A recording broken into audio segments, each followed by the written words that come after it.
Our topic is air pollution. Just a basic overview, air is essential for human life. Without it, humans could only survive for about 3 minutes. Air is made up of more than just gases, however. It contains tiny particles called aerosols. Some particles are naturally occurring, like dust or pollen, while others are present due to man-made activities, like smoke from cars or smoke from factories. Too much of these can be harmful to humans or the environment. Air also in the atmosphere acts as a cushion in two ways. First, it helps maintain the temperature of our planet. Second, the ozone layer stops the harmful UV rays from the sun reaching Earth's surface. Now that we have an overview, we can move on to the specifics. Air pollutant emission sources are typically grouped into two source categories, stationary and mobile. Stationary sources are further divided into two subcategories, point and area sources. Point sources consist of a single emission source with an identified location point at a facility. Facilities usually have multiple point sources located on site. An example of a facility with multiple point sources is the Eastman Chemical Company. Eastman is primarily an American company involved in the chemical industry. They are an independent global materials company that produces a broad range of advanced materials, chemicals, and fibers. In 2018, Eastman's direct greenhouse gas emissions were measured to be approximately 6.46 million metric tons. And out of the 6.46 million metric tons, Kingsport's site-specific emissions were 4.11 million metric tons.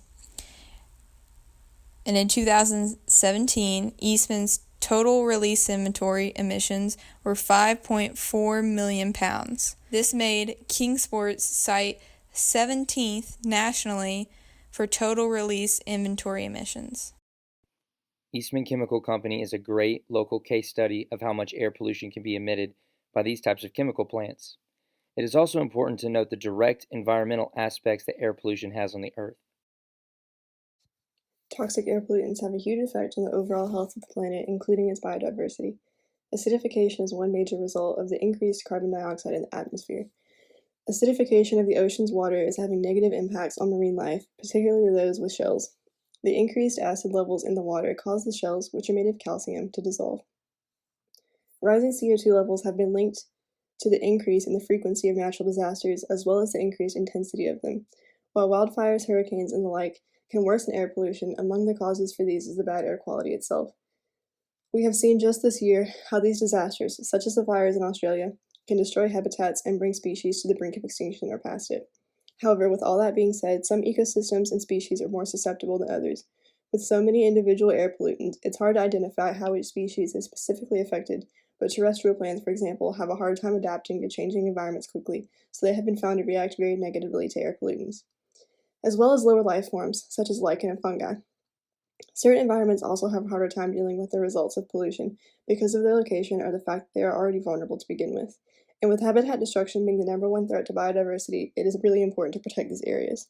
As the environment faces an uncertain future as a result of anthropomorphic effects, in turn, our future as humans is also unclear. Air pollution inflicts damage on farming goods, animals, forests, and bodies of water. This pollution causes yellowing, cell injury, and irregular spots on the flowering and growth of crops, which reduces their yield. This can also cause wildlife to be poisoned through the disruption of their endocrine function and increases their vulnerability to disease.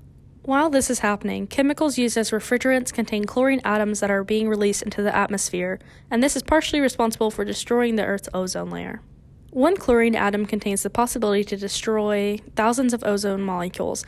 This is important because the ozone layer blocks the harmful UVB rays emitted by the sun. This puts all living things at risk by increasing the amount of UVB that reaches the Earth's surface. This protection is vital to maintain public health in our communities. UVB rays damage the outer layers of the skin by directly damaging DNA, which causes skin cancer and premature aging. Furthermore, cars, trucks, and airplane emissions increase the amount of nitrogen in the soil. Plants require nitrogen in order to grow, but too much nitrogen can limit the growth of some plants and increase the growth of others. This disrupts the balance of species within an ecosystem. This disruption negatively impacts grasslands and other fragile environments around the world. Major long-term result of air pollution is global warming. This is a gradual increase in the overall temperature of the Earth's atmosphere, which is generally attributed to the greenhouse effect caused by increased levels of carbon dioxide and other pollutants.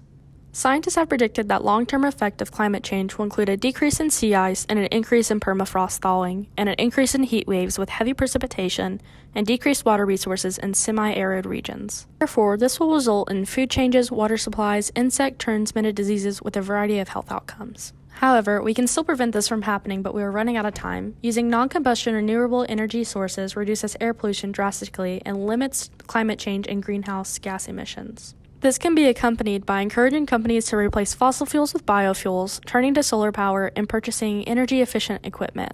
At home, you can use clean energy resources by heating your home with natural gases, using less water, and recycling. Another way everyone can help fight against air pollution is using electricity responsibly. Locally, Bright Ridge Electrical Company in Johnson City offers an app called Smart Hub that allows you to track your electricity usage throughout the day by showing a graph. This allows people to make sure unnecessary electricity isn't going to waste.